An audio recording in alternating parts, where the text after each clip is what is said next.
台湾这几天是一直的地动，透早伫咧花莲又搁连续摇2届，这规模拢有到5以上。气象署指出，这2届地动拢毋是4月初3的地动尾，应该算是独立的事件。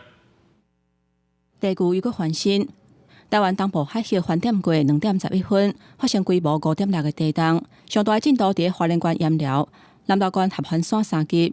所来无到1分钟，同一个所在佫发生规模5.5的地动，地动的深度是24.1公里。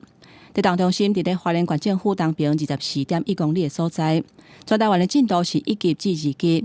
特别注意的是，气象署强调讲，这2届的地动甲4月初3的地动是无关系，是独立的事件。0403跟0425就是凌晨那2个5.5跟5.6，它的震源机制是不一样。所谓震源机制就是地震发生它的错动形式。0403的结果是一个逆断层，上盘相对下盘是往上挤的。0425就凌晨2点的那2个，在那个地区是一个拉伸，就是两边拉开来，所以东西是掉下去的，所以是一个正断层的形式。地动测报中心表示，这几届地动的地动中心伫南澳海盆。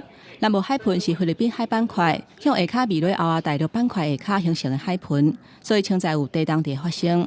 有学者分析，这2个地动是属于稳不大的地动，也就是后啊板块甲菲律宾板块互相比落的时阵，伫深度20至30公里的所在，现在会有地动。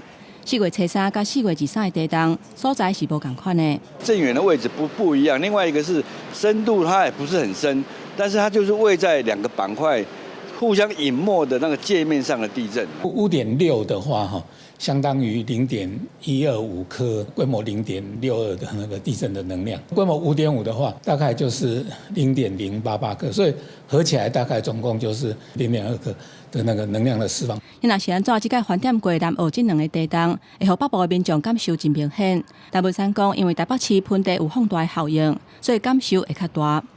记者综合报道。